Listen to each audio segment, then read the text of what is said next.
Do you know that your story, your authentic story, is your superpower? Your authentic story works like an invisible Trojan horse that disarms your enemies and persuades or brings your prospects, your future clients closer. Even when you are applying for your college admission, your authentic story goes a long way. Story warrior, we rise and we lead from the motherland slain.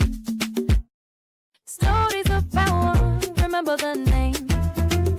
Business warrior, voices that shine, African spirit in every line. Lead, inspire, tell your story. Legacy in motion, this is our glory. Story warriors at your word. Welcome to the Story Warrior podcast. This is a platform where we curate stories, strategies, and pivotal moments that help immigrants and first generation people to gain a competitive advantage. And today we're in absolute luck because we found someone who can answer some of your fears, some of your doubts about getting your children, your kids into top educational institutions, colleges and universities across America, and yes, to some extent, Canada. My name is Gideon Fomukwai. If you're joining for the first time, I call myself a story warrior because yes, I'm a product of Africa, produced in Asia, packaged in America, and distributed worldwide. With us is Reverend Martin Osai, who has spent a long time working in educational services in the great state of Texas. In the world of STEM, or you want to call it STEAM, by all means call it STEAM because I don't mind STEAM. But let's say, Rev, good afternoon. Welcome aboard. Please, I know I cannot do justice to introducing you. Can you shed a little bit more light as to what you've done in the years, helping so many top, bright young people get into top institutions? Maybe introduce yourself and then your role. Thank you so much, Dr. Famukwe, and thank you for having me on the show this afternoon. I am delighted to be here. I'm all about our community and empowering our people. I've been in education now for 27 years, and I have, in that 27 years, worked in all the spectrum from central office to the classroom to mentoring and coaching science teachers, and particularly a STEM enthusiast, very passionate about STEM education and the possibilities it has for our children. As an immigrant parent myself, I have 5 children who have helped navigate through their educational pathway. 3 are in college currently. 1 is on his way to go in the fall. And I'm very pleased to say that of the 3 that are in college, they are all going through college with college being paid for. And it reminds me of what I told them when they were young. I told them, work hard, be smart, somebody will pay for college. And that statement, they took it to heart and they worked hard. They listened to me and they worked hard. And thanks be to God, we don't have to be saddled, or the children don't have to be saddled with college loans that can become a burden when they graduate and may not even live their best life because they are paying college loans back. So I'm very thankful to God for that. And I'm hoping that the last 2 that are on their way, one on their way in the fall, and the last one a couple more years, they will also follow in the path of their 3 older siblings, and college will be fully paid for. So when they graduate, they can have the freedom to live the best life they want for themselves and to be able to do everything that they pursue. Wow. Thanks to my wife, Betty, who has been very, very supportive. Just yesterday, Mother's Day, I was doing it in a nutshell. And I talked about nurture. And, our mothers nurture us, nurture our children. And one of the blessings, or the greatest blessings I had, is that my wife worked from home. So she was their first teacher. Our home was the classroom where they were prepared for school. And it makes a difference when parents are involved in the education of their children. Wow. Yes. That is amazing. Work hard, work smart, and someone would pay for your college. I mean, I wish someone had given me that information or such advice years ago. Now, granted, I did not go to school in America, But that is advice that I think it's global. It can work anywhere else. It can work anywhere else. Yeah. So kudos to you and Madame for getting these three first to go in on some other person's dime, some other person's penny, because it saves you some money.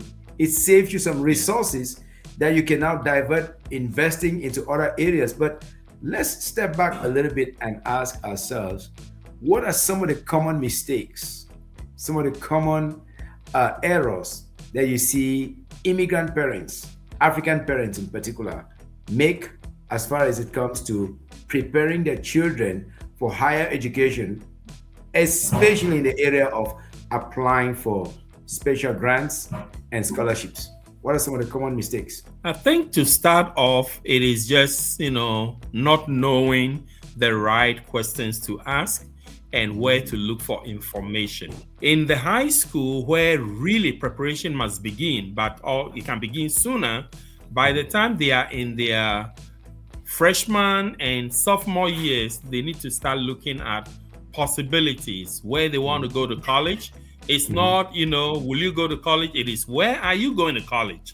It's not a question of whether, but where. Okay. Which college are you going to go to? No, will you go to college? We need to change that question. But the high school counselors are resources. They have a wealth of knowledge on where students must start looking and what they should start doing very early to position themselves for scholarships to open up for them. So it all boils down to, for immigrant communities, just asking the right questions, being involved in the education of your children, and not afraid to go to the school and say, can I talk to the counselor? My child is a sophomore. What can I start doing now to position my child for college scholarships and grants? And sometimes even taking advanced courses automatically opens the pathway for these college credits, and also looks good on your story, your essay, that when you were in middle school and high school, you were taking advanced classes, and that speaks a lot to an enrollment counselor in a university. So to answer your question, it is basically finding the right resources and asking the right questions. And the resources are there. We just need to make ourselves available. And I know that sometimes as immigrant families, we get very busy with work, that it's hard to take time or to make time to speak to some of these people. But it will save you in the long run if you make that time to connect with the school counselors who will show and point you to the right direction. That is priceless information. Start early. Parents, start early. Look for the right resources. Ask the right questions. I could not have said it better. Thank you so much, Rev. Now, when it comes to top schools, and I know your children have gone to some top schools, what are some of the top schools looking out for? What are they looking for? And do our children necessarily have it, especially the children of immigrants? So I do want to mention a phrase that our hearers or our listeners should keep in mind. There is what is known as magnet schools, or specialized programs. Most school districts have these magnet programs. When I talk about a magnet school, I'm talking about a school that specializes in specific areas. Let's say there are magnet schools for the arts, performing arts. Two of my children went to Booker T. Washington High School for the performing and visual arts. Because I knew what their talents and abilities were, I channeled them to these magnet schools where the program is specialized for somebody who has a desire to go into acting, for instance.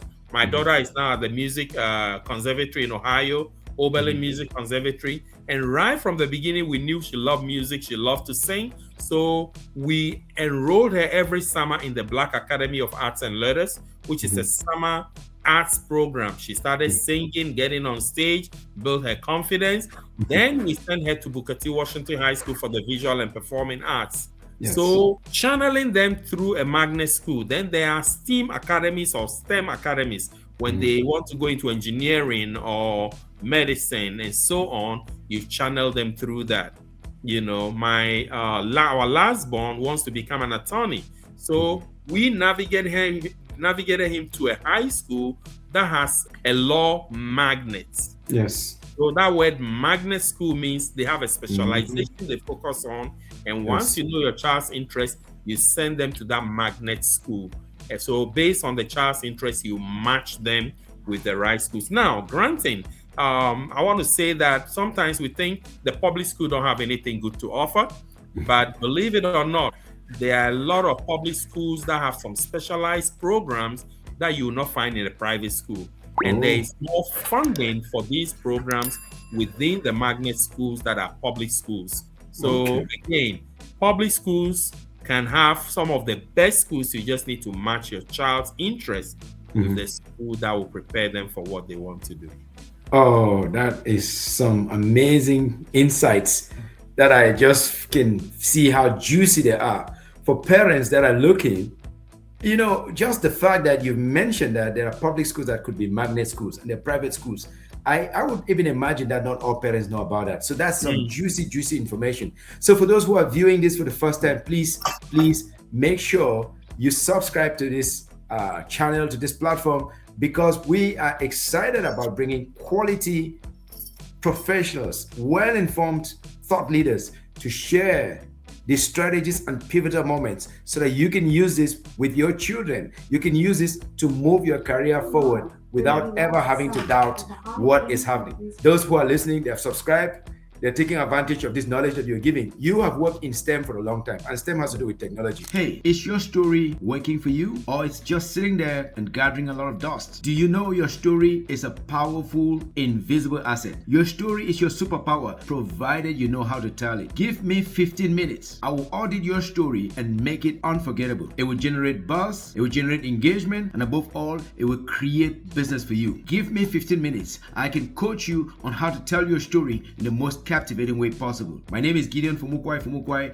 the Story Warrior. I help people like you to tell fascinating stories. So please click below and sign up, and I'll be happy to work with you. Thank you so much. Talk to us about special programs that having to do with STEM, technology, engineering, mathematics, and why this could be better areas for our children to go into, because maybe they have better opportunities in the years ahead. Right. So STEM is now the push in most school districts, encouraging young people to go in STEM careers because those careers are always ready to absorb graduates. When you are in the STEM field, you are not looking for a job for too long. Well, I'm talking about when we talk about STEM for our listeners, it is science, technology, engineering, and math. Now we also have programs called the STEAM. So it's the science, the technology, engineering, arts, and maths. In those days, when you think of a scientist, you think of an old man, gray hair, in the basement lab somewhere working. But now STEM is everywhere: nutrition, dance, music. All these, there are STEM careers in all of these places. Spotify, for example, a lot of our kids love to listen to Afrobeats and music and all that. Yes. You can graduate as a sound engineer and Yes. work for Spotify. Spotify is starting fresh graduates with, salaries of about $120,000 a year. That's good money. Some of these STEM careers have high-paying salaries, and it is not as difficult as it sounds. You just find where your interest is, and Yes. you can find a STEM career within that interest. If you love dancing, if you love music, even if you love food, Why not? nutrition is a huge place in STEM, Big, right? Yes. A lot of people are conscious about their health these days. So health sector is a big time. Engineering, any type of engineering, from sound engineering to mechanical engineering to electrical engineering, all of these are STEM careers, right? Believe it or not, there are those that are out there who, go in the field to do things, but also there's a lot of STEM careers where you are in the office and just managing data and analyzing data and developing analysis that can help those on the field. So the STEM field is so wide these days that so long as our students are willing to put in the extra effort, and to go into STEM careers, there are certain courses that they have to be interested in taking, such as Algebra 1. And these days, you can even take Algebra 1 in middle school. It is an advanced class, but then you are getting a high school credit in middle school.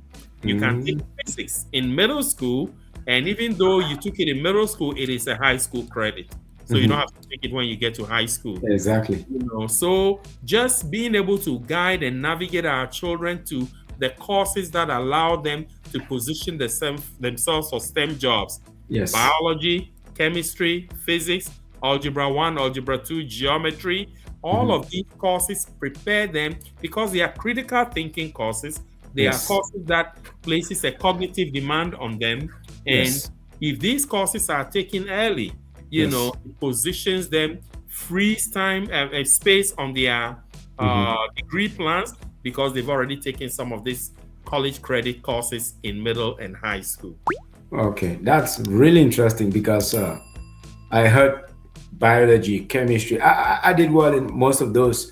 I'm not hearing anything about further mathematics further math, which almost killed me in Cameroon. I could handle most of the others, but further math, for some reason, they pull a trick on me, and I struggle with that quite a bit. So I'm happy I did not hear that. But this is not about me. It's about young people who are growing up, who are in this system, who are wondering, am I good enough? Will I be able to get to a top school? Are there some lies? Are there some big lies in our community about getting scholarships into top institutions? Are there some big lies that are common that you can demystify all of this so that our parents, our fellow first generation immigrants, whether they're from Africa, from Asia, from whichever part of the world, they know that these schools are not sacred cows. These are schools that can be accessed by anyone. Any big lies about getting their scholarships? Yes. So the thing is to know that there are scholarships out there for all people. And there are certain demographics that are more prone to getting certain scholarships. There are a lot of universities that want to make sure that there is kind of a balance between their enrollments. So they want to make sure all demographics are covered. Think of a place like Harvard. They have a percentage that must go out to students from low income backgrounds. So, parents who may be, even low middle class, and think, oh, I can't send my child to Harvard. There is a percentage of students that must come from those demographics. Minority students, students of color, Black students. So there are these, avenues already made available that we just have to be bold to apply for them. Sometimes we think, oh, we don't have the money, so we can't send our child to A school or B school. But there are merit scholarships. Going back to work hard and work smart and somebody will pay for school, there are merit scholarships which looks at the child's ability, their aptitude, how they scored on SAT, or even they are being well-rounded. So again, the academia is good, but also your child should be well-rounded in that while they are in high school and middle school, they find ways to volunteer. They go out and do something in their community. There are ways they can track all of that, which going back to you as a storyteller, they are able to tell their story. Their deficit in life can be the pivot, can be the springboard. The fact that my parent is an immigrant parent and working 2-3 jobs to take care of all of us, that is resilience. That in itself says a lot about the family. So let's not neglect our experiences, because the experience is what makes your college essay look good, right? A household of 5, 6, 7. The number of kids, should not limit you, because it actually looks good that this family is trying to send this many kids to college.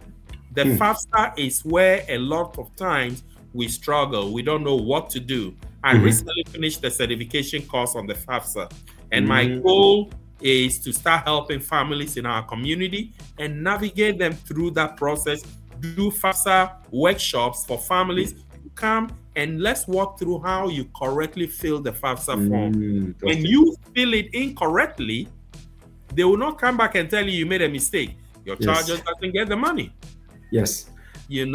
Yes, And and for those who are watching who don't know what's FAFSA, in case they're recent immigrants, it's a financial aid and subsidy program provided for by the federal government. So it's a very, very, very important trick that Reverend Osai is about to give us here. So pay close attention. I know you're closing that thought. Then we go to the big one, storytelling, because I can't let you go without saying something to that effect. Absolutely. Yes. So FAFSA. So in fact, one of the things I found out even in that training of the FAFSA training is that children who are here and their parents are overseas, yes, they can still apply for FAFSA, oh, even really? if the parents don't have a social security number. Kidding. No kidding. The fact that the child is here and is a dependent of a parent who may not even be in the United States, they can still apply for the FAFSA. There are ways to correctly apply for FAFSA as an undocumented immigrant. When I heard that, I was like, wow. I could fall for my chair.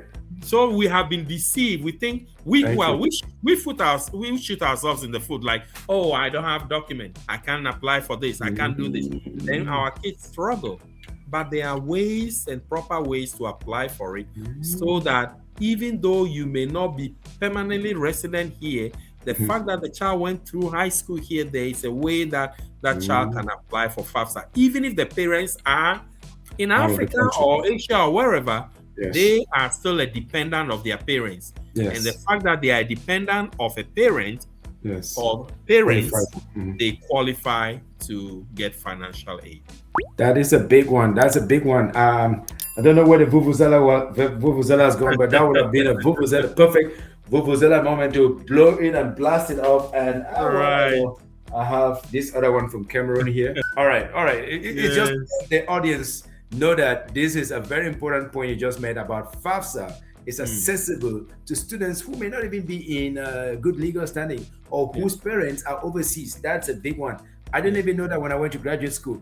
But Rev, let us talk about the story advantage or the story factor. Can someone's story, maybe it's not a perfect story, but it's a very authentic story. Not perfect in the sense that they come from a very down and struggling family. If they were to handle their essay correctly, can their story be a strategic positioning advantage for them when they apply to a top school? Yes, absolutely. There are some key words or key things that you want to include in that essay. First of all, establishing yourself as an immigrant, or maybe if you are the first generation to go to college, that should come clearly out of your essay. How many children are in the family? What type of family setting you have? All of those are very important. How has your family overcome struggle, challenge? Sometimes when we go through challenges, when it comes to applying for college, those challenges become gold nuggets. Single parent family, mom alone is raising her children and struggle 2-3 jobs to take care of them. That is something that can be highlighted in a college essay as this is what my parents are doing to make sure that I go to school. As the student, have you suffered any setbacks? Maybe because you are an African immigrant, even at the school you were bullied because of your accent. Whatever challenges you go through in your pathway, all of those become stories you can tell and how you overcame those challenges. So showing resilience in that college essay, finding your family setting, and you are making a case why you should be the one to be considered for the scholarship. Of course, your grades must also show it, right? Grades are not everything. Your story is very powerful in itself, but your grades also back that in spite of your challenges, you still kept up your grades, you still kept up an AB, honor roll throughout your education. How have you given back? As young people, youth, what are you doing to give back? Things as simple as helping in Sunday school, babysitting, helping the younger kids at Sunday school. All of those are volunteer things that you can document, right? Parents, I encourage you, when there is volunteer opportunities these days, like feeding the homeless, there are ministries and organizations that go out and feed the homeless. If you pull your child along these kinds of programs, those become things they can write. Maybe they go to a school and read to where they go to school. It is such that some schools have that program where the kids can read to other kids, right? So you go in and help. Let's say you are in 5th grade and you went to help lower elementary K2 kids, help them with their reading. Or you are in middle school and you go and volunteer at the elementary school. All these things help. Athletics, sports, extracurricular activities. Let's not be too busy that we are not able to give our kids the opportunity to do athletic, like soccer, like basketball, like band, choir, music, debate. All of these things look good, right, on the scholarship application. That is insightful and I mean indisputable, because they make part of a stronger story, a stronger narrative that will get the person reading to say, this child has not just been stuck in the books. This child has been living a very worthwhile life and making a contribution to the community. We're beginning to wrap up here. Rev, if I may ask this one. I have to plug in my power real quick. So okay. You did it very smoothly. Now, can you maybe mention one case whom you have guided over the last few years, and they went and maybe they did not necessarily come from the strongest background, and they went there and they got a scholarship, and their story or their circumstances have enabled them now to go into a place where they are not going to graduate with crushing student loans or crushing student debt. Do you have any example of that?